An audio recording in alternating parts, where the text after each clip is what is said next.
4 dicas para você que é líder e precisa ajudar alguém do seu time ou até evitar que alguém do seu time tenha aí uma mentalidade restritiva. Se você não assistiu outro vídeo, mentalidade restritiva é quando alguma pessoa passa por algum cenário que quebra as expectativas, que deixa aquela pessoa frustrada e ela se fecha, ela passa a não ter o comportamento que você espera. Então ela passa, por exemplo, não entregar o que deveria entregar, ela passa a fazer o mínimo necessário que ela acha para manter o emprego e, obviamente, não é o que a gente quer, não é bom para ela, não é bom para a empresa, não é bom para a liderança.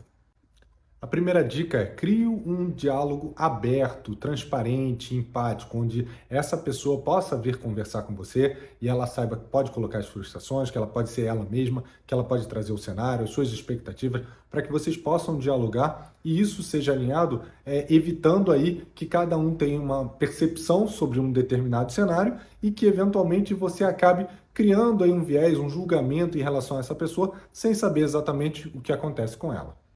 E para isso é importante que você pratique a escutativa, ouça atentamente, esteja aberto a esse diálogo, assim você vai diminuir aquela tensão emocional que está ali e você vai permitir que essa pessoa tenha mais confiança em você para que ela se abra e traga aí os seus pontos de frustração, traga aí suas decepções e traga aí suas expectativas para que elas também sejam alinhadas com você.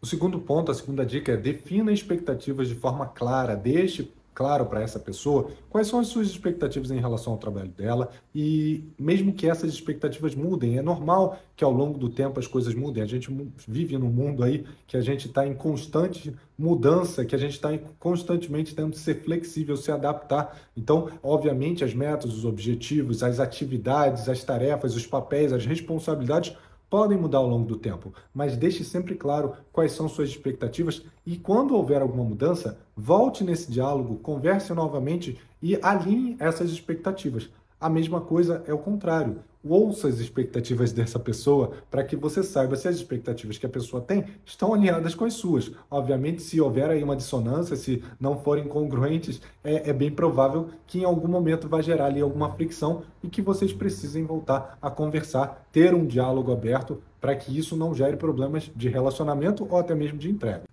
A terceira dica é dê feedback, construa o desenvolvimento dessa pessoa, apoie essa pessoa, dê desafios para ela, entenda quais são os desafios que ela está buscando e esse feedback ele tem que ser um feedback constante, ele tem que ser um feedback construtivo, mostrando sempre a direção que a empresa imagina que essa pessoa vá, mas também ouvindo o que essa pessoa quer para a carreira dela. É óbvio que esses interesses eles têm que ser comuns. Se a pessoa tem um interesse de carreira que não é relacionado com o que a empresa espera dela e vice-versa, isso vai gerar, em algum momento futuro, um desgaste, isso vai gerar aí, provavelmente, um relacionamento que vai perder a motivação, que vai perder o engajamento. Então, ter esse elemento, ter o conhecimento sobre essa carreira, desenvolver essa pessoa, prover feedback e também receber feedback, vai ajudar muito a evitar esse tipo de situação.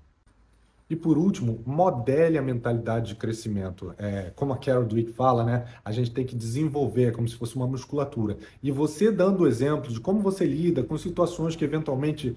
são diferentes da sua expectativa, e aí você pode contar histórias de vidas, coisas pessoais, coisas do próprio trabalho ou de trabalhos anteriores. Isso tudo vai ajudar essa pessoa a ter uma referência, a entender que tipos de comportamento são adequados em situações onde a gente eventualmente tem uma quebra de expectativa, onde as coisas mudam, onde as coisas são diferentes do que a gente imaginava e, obviamente, onde a gente não tem controle sobre essas mudanças, a gente não tem controle sobre essas expectativas, mas a gente tem sim controle em como a gente lida em cada uma delas. Então, essa aproximação, trazer algum cenário que essa pessoa consiga se identificar, seja numa história sua, seja numa história que você sabe que alguém passou, que você pode trazer e compartilhar, isso vai ajudar muito a trazer um pouco mais de tranquilidade e até uma visibilidade de que tipo de comportamento ou que tipo de ações podem ser feitas para evitar que essa pessoa feche para o mundo exterior, que ela deixe de produzir, que ela deixe de compartilhar, de colaborar